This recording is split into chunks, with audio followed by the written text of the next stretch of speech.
Vadodara Khiskoli circle plot number 585 Kalali ખાતે બનેલા EWS મકાનો વિવાદમાં જોવા મળ્યા છે। શહેર કોંગ્રેસ પ્રમુખે ગરીબોના સપનાના ઘર યોજનાના નામે કરવામાં આવેલા ડ્રોમાં મોટું ખેલ ચાલ્યાનો આક્ષેપ કર્યો છે। ગરીબ આવાસના વિવાદ બાદ મંતવ્ય ન્યૂઝ સાથે અધિકારીઓ સાથે સાઇટ વિઝિટ પર પહોંચ્યા સ્થાયી સમિતિના અધ્યક્ષ। સ્થાયી સમિતિના અધ્યક્ષે ગરીબ આવાસ વિવાદ બાબતે ન્યૂઝ સાથે વાતચીત કરી હતી। ગરીબ આવાસનો ડ્રો થયો છે, લોકાર્પણ નથી। ગરીબ આવાસ લાભાર્થી આવાસ ફળાની વ્યવસ્થા કરી શકે તે માટે ડ્રો સિસ્ટમ કરવામાં આવશે। ગરીબ આવાસ લાભાર્થીઓમાં વિપક્ષે ગેરસમજ ઊભી કરી છે તેમ તેમના દ્વારા જણાવવામાં આવ્યું હતું। ગરીબ આવાસ બનાવવાના વિલંબના કારણો વર્ણવ્યા હતા। વડોદરા મહાનગરપાલિકાએ લાભાર્થીઓના ફાળામાં મદદરૂપ થવા 31 કરોડની વિશેષ રાહત આપી છે। વધુમાં સ્થાયી સમિતિના અધ્યક્ષે શું કહ્યું તે પણ સાંભળો।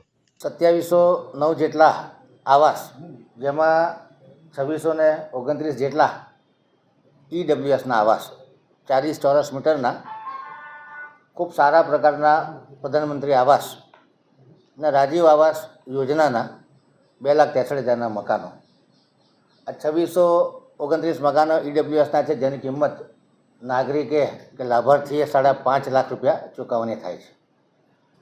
આ 2709 મકાનનો કોમ્પ્યુટરાઇઝ ડ્રો 11 ડિસેમ્બરે દીનદયાલ ઉપાધ્યાય ઓડિટોરિયમ ખાતે કરવામાં આવ્યો।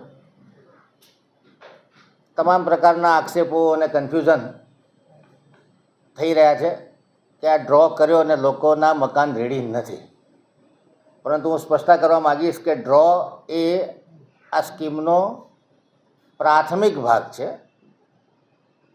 એક આવા સ્કીમ હોય, માનો એમાં 100 મકાન બનતા હોય અને 500 લોકોએ એપ્લાય કર્યું, તો ડ્રો કરી અને કયા 100 લોકોને મકાન લાગ્યું એ માટેનું પ્રાથમિક પ્રોસેસ છે।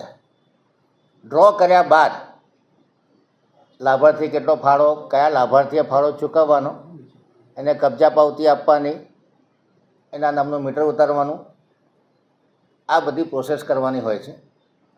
દરેક મકાન ઈડબ્લ્યુએસનું મકાન 5.5 લાખ રૂપિયા લાભાર્થીએ ચૂકવવાના હોય। 1.5 લાખ રૂપિયા ગવર્મેન્ટ ઓફ ઇન્ડિયાનો ફાળો આવે, 1.5 લાખ રૂપિયા ગવર્મેન્ટ ઓફ ગુજરાતનો ફાળો આવે। અને સૌથી મોટી વાત કે જ્યારે ટેન્ડર ઊંચા ભાવના આવતા હોય ત્યારે 5.5 લાખની ઉપર કોર્પોરેશન દ્વારા એમને 28,000થી 2,70,000 સુધીનો વધારાનો ફાળો આપવાનો હતો, જે આ બોર્ડની સ્થાયી સમિતિએ આ વધારો કેન્સલ કરી અને 31 કરોડ રૂપિયાનું ભારણ કોર્પોરેશને પોતે વેઠ્યું છે।